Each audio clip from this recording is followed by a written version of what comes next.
ট্রেনারের সাথে তাসকিনের প্রতিদিনের দৃশ্য এটি। হোম অফ ক্রিকেটে আসেন আর নিয়ম করে অনুশীলন করেন। গোড়ালির ইনজুরির কারণে বাংলাদেশ জাতীয় দল থেকে ছিটকে গিয়ে আবার ফিরে আসার লড়াই এই অনুশীলন। মূল মাঠে অনুশীলন শেষ করে এভাবেই ড্রেসিং রুমের দিকে হেঁটে গেলেন এই স্পিড স্টার। সবকিছু ঠিক থাকলে শ্রীলঙ্কা সিরিজ দিয়েই ফিরবেন আবারও জাতীয় দলে। শামীম হোসেন পাটোয়ারিও ফিরছেন অনুশীলন শেষে। নিজের বোট জোড়া আর গ্লাভস হাতে মিরপুরের সবুজ ঘাস মাড়িয়ে ড্রেসিং রুমের দিকে যাচ্ছেন শামীম। সম্প্রতি শামীমকে নিয়ে অনেক কথা হচ্ছে। শামীম কি আসলেই ব্যাট হাতে কার্যকরী কিছু করতে পারবেন দলের জন্য, নাকি শামীমকে নিয়ে যা কথা হয় সব মিডিয়া আর দলের ভেতর কিছু মানুষের মুখের বুলি মাত্র?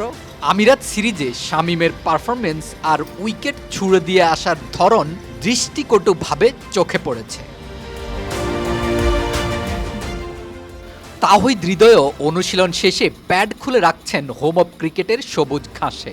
বাকি সবার মতো তিনিও পরম যত্নে প্যাড আর থাইগার্ড রোদে রেখে যাচ্ছেন ঘাম শুকানোর জন্য।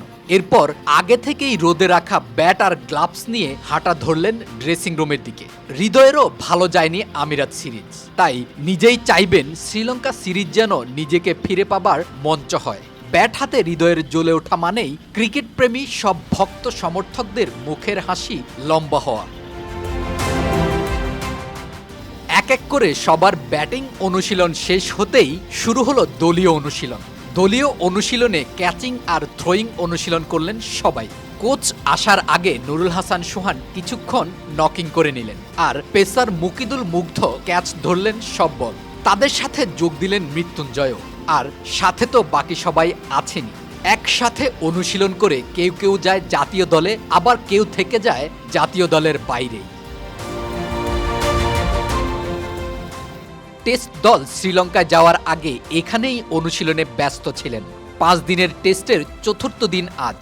টসে জিতে ব্যাট করতে নামা বাংলাদেশ টানা 2 দিন ভালো ব্যাট করেছে, রান তুলেছে 495। জবাবে শ্রীলঙ্কাও কম যান না। পুরো একদিন ব্যাট করে মাত্র 4 উইকেট হারিয়ে করেছেন 368 রান। তাই 3 দিন শেষ হলেও বলা যায় না এই টেস্টে কে আছেন ড্রাইভিং সিটে।